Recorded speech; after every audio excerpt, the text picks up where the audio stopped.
구제 헌금이 축복이 되겠습니까? 구제 헌금이 어떻게 축복이 되는지 오늘 말씀을 통해서 한번 알아보는 시간을 갖겠습니다. 평일에 저는 건설 현장에서 목수 일을 하다 보니 믿는 성도를 만나는 것보다 현장에 믿지 않은 분들을 훨씬 더 많이 만나는 편입니다. 그러므로 제가 목사라는 사실을 아는 현장 동료들, 즉 예수를 구주로 믿지 아니하 하시는 분들이 저에게 이런 질문을 하고 합니다. 대부분의 목사님들은 먹고 사는 문제는 걱정하지 않는 사람들이지요. 교회는 목사님 것입니까? 아니면 장로님 것입니까? 그것도 아니면 장로님과 목사가 동업하는 것인가요? 교회에서 심지어 애들 장학금, 학자금, 전기세, 전화기 요금까지 다 내어준다죠. 그러면 종교인도 세금 내는 것이 너무도 당연한 것 아닙니까? 목사님은 정말 11조 하시나요? 하기야 어차피 11조를 한다 하더라도 그 목사님 거니까 최소한 목사는 11조는 하겠다, 그죠? 그렇다면 성도들도 정말 11조 하는 사람이 있나요? 만약 성도들이 11조를 하게 된다면 국가에 세금을 내고 교회에 헌금하고 이중으로 세금을 내는 꼴이 되네요. 하기야 종교인들은 술, 담배를 안 하니까 어차피 우리와 똑같이 이중으로 세금 내는 것은 마찬가지이기도 합니다. 등등 기타 등등 이러한 질문을 많이 합니다. 그런데 이런 질문을 받다 곰곰 생각해 보면 모두 다 돈하고 관련이 된 것을 발견하게 됩니다. 그렇다면 제가 역으로 질문을 합니다. 교회에 11조 잘하는 사람이 잘 살까요? 교회에 다니지 않고 헌금을 하지 아니하시는 분들이 마음 편하게 더 잘 살까요? 물론 개인별로 차이는 있겠지만 평균치로 본다면 누가 더 행복해하며 삶의 질이 풍성할까요? 이렇게 역으로 질문을 해보기도 합니다. 여호와 하나님의 사람들이요, 여러분은 어떻게 생각을 하십니까? 누가 더 잘 사는 것일까요? 교회 안 다니고 술, 담배 안 하시는 분은 정말 돈을 잘 모으고 더 행복하지 않겠습니까? 예를 들면 교회 헌금하는 돈으로 좋은 차 렌트해서 타고 다니면 삶의 질이 더 높아지는 것은 아닐까요? 또 교회 헌금하는 셈 치고 형제간에 정을 나누면 행복지수가 더 높이 올라가는 것은 현실적인 그런 방편이 아닐까요? 여러분은 이러한 질문에 명쾌한 답을 내놓으실 수 있습니까? 혹 그 해답의 말씀을 속 시원하게 설명하지 못하시는 분이 계시다면 오늘 9장의 말씀에서 그 해답을 찾으시기를 우리 주 예수님 이름으로 축복하는 바입니다. 오늘 본문의 말씀을 몇 개로 나누어서 한번 살펴보겠습니다. 첫 번째는 1절에서 4절 말씀으로 오늘 말씀의 서론 부분에 해당이 됩니다. 사도 바울은 8장에 이어 고린도 교회의 구제 헌금에 대하여 지리한 관심을 나타내 보이고 있습니다. 8장에서 디도를 포함해서 고린도 교회를 무척하는 그러한 사랑하는 전도인, 그리고 마게도냐 성도들이 추천한 전도인, 그리고 디도, 이렇게 세 사람을 고린도 교회에 사도 바울은 파송하게 됩니다. 물론 이렇게 파송한 이후의 말씀이 바로 1절에서 4절의 말씀으로 예전에 고린도 교회 교인들이 헌금을 하겠다고 약정을 하였기에 사도 바울은 이것을 마게도냐 성도들에게 크게 자랑하였으며 그로 인하여 마게도냐 성도들은 더 분발하여 이제 얼마 후가 되면 사도 바울과 마게도냐 성도들의 대표가 함께 고린도 교회를 방문할 그러한 계획을 가지고 있는 것입니다. 그러므로 사도 바울은 높아심에 그들을 먼저 보내어 미리 준비케 한 것이라, 그러한 취지의 서론 부분의 말씀입니다. 이것이 바로 4절의 말씀으로 우리 함께 4절 말씀을 읽어보겠습니다. 시작. 마게도냐인들이 나와 함께해서 너희가 준비하지 않은 것을 보면 너희는 고사하고 우리가 믿었던 것이 부끄러움을 당할까 두려워하더라. 아멘. 그리고 5절의 말씀은 왜 성도들 간에 구제 헌금을 해야만 하는 이유에 대한 말씀입니다. 5절 말씀도 한번 같이 읽어보겠습니다. 시작. 그러므로 내가 이 형제들로 먼저 너에게 가서 너희가 전에 약속한 연고를 미리 준비하도록 권면하여야 할 필요를 생각하였노니 이렇게 준비하여야 참 연고답고 억지가 아니니라. 아멘. 그런데 여기 구제 헌금에 관한 중요한 이슈가 있어서 제가 소개해 드리겠습니다. 먼저 헌금은 미리 준비하여야 한다는 것입니다.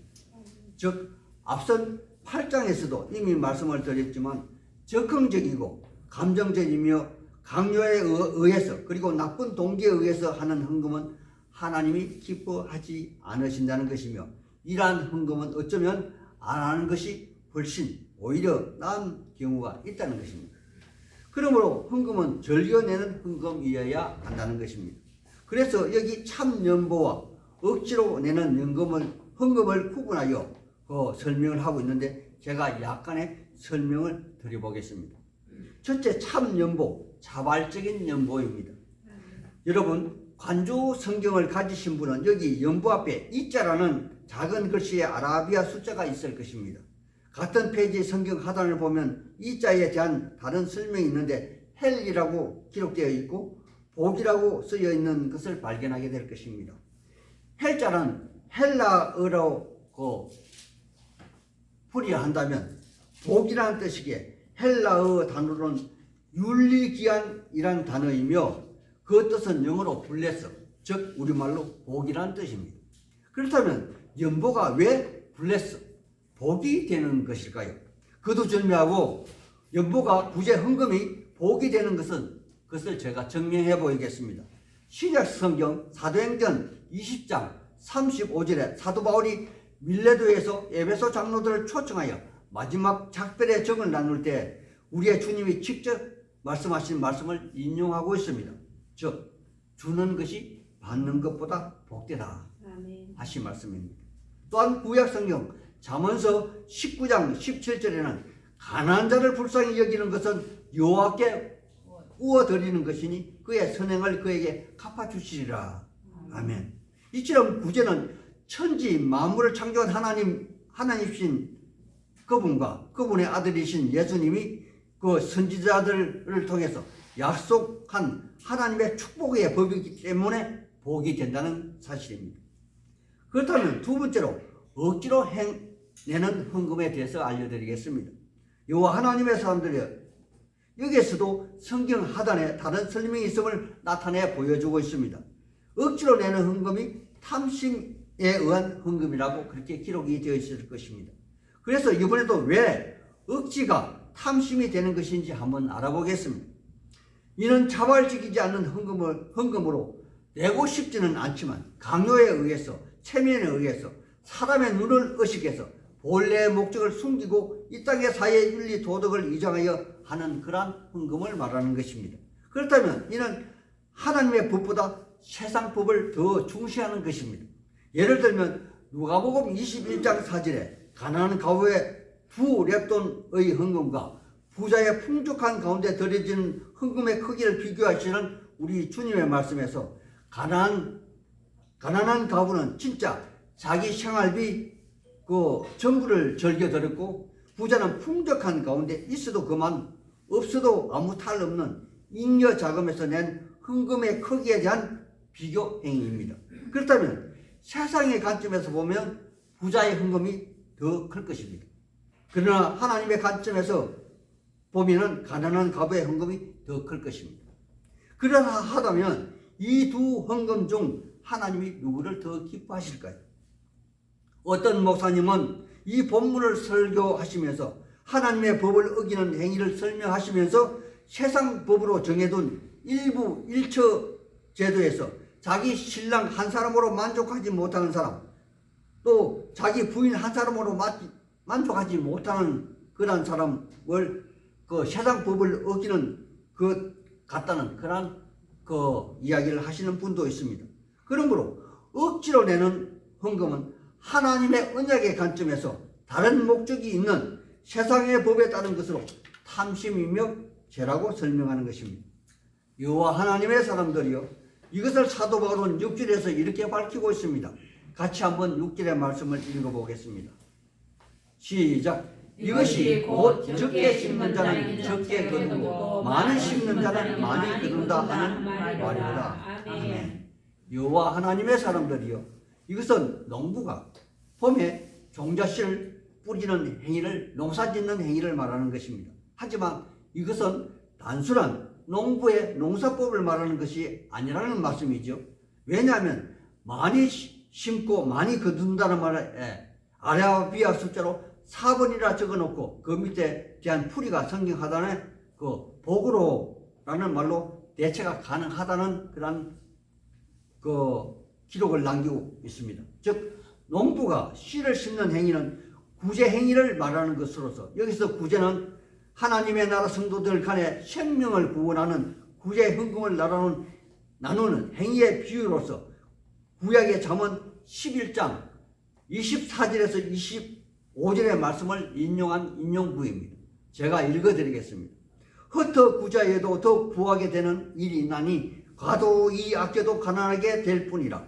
구제를 좋아하는 자는 풍족하여질 것이고 남을 윤택하게 하는 자는 자기도 윤택하여지리라. 아멘. 아멘. 즉 7절에 이를 다시 의학하여 말씀을 소개하고 있습니다. 적게 심는 자는 적게 거둔다는 것은 인색한 마음으로 억지로 탐심으로 구제하는 행위를 말하는 것이며, 많이 심고 많이 거둔다는 것은 자발적이고 절개내는 축복받는 헌금이며 하나님의 언약을 기초로 한 헌금을 말하는 것이라 부연 설명하시면서 이것이 고린도 교회 성도들에게, 아니 오늘날 우리 하늘 향기 나는 성도들에게 하나님의 사랑받는 비결이라 사도 바울은 이렇게 강조하고 있는 것입니다. 여호와 하나님의 사람들이요, 사도 바울은 이 말씀이 너무도 중요합니다. 그래서 자기의 마음을 담아 다시 한 번 더 강하게 강조하는 바 핵심의 말씀이 8절의 말씀입니다. 우리 8절의 말씀도 같이 한번 읽어보겠습니다. 시작. 하나님이 모든 은혜를 너에게 넘치게 하시나니 이는 너희로 항상 모든 것이 넉넉하여 착한 일을 넘치게 하려 하시니라. 아멘. 자, 성경에 항상이라는 말을 한번 밑줄을 한번 쫙 꺼보세요. 하나님은 항상 복을 더하여 주신대요. 여호와 하나님의 사람들이요. 그런데 사도 바울은 이 말씀에 대한 자기의 확신이 틀리지 않음을 구약의 말씀을 통하여 다시 한 번 더 입증하고 있습니다.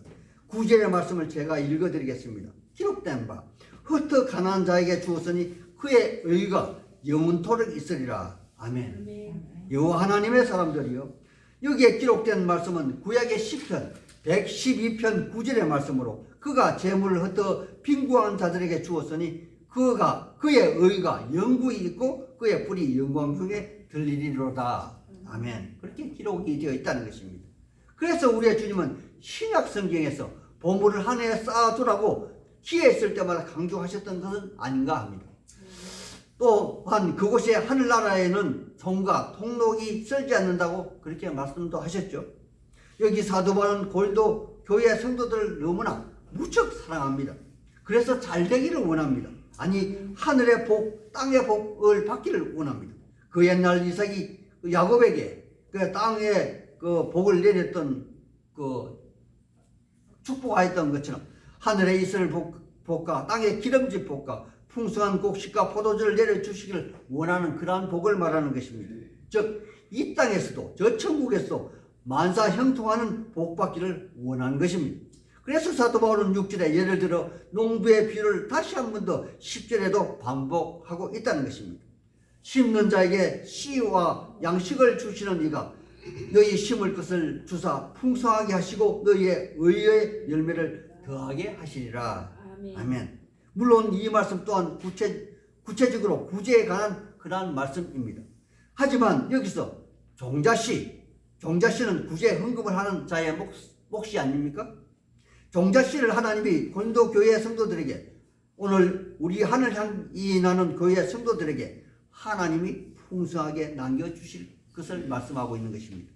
그래서 사도 바울은 여기 고린도 교회 성도들에게 하나님이 능히 모든 은혜를 너에게 넘치게 하신다 그렇게 말씀하고 계시는 것입니다. 여호와 하나님의 사람들이요, 하나님의 은혜가 무엇인가요? 저도 하나님의 은혜가 여러분에게 넘쳤으면 하고 다시 한 번 더 하나님의 은혜에 대해서 설명을 드리고자 합니다. 은혜는 신학적인 용어로 받을 만한 아무런 가치가 없는 가운데 폭포수같이 쏟아붓는 하나님의 주권적 행위로 우리 각 사람에게 임하는 영원 구원의 말씀인 것입니다.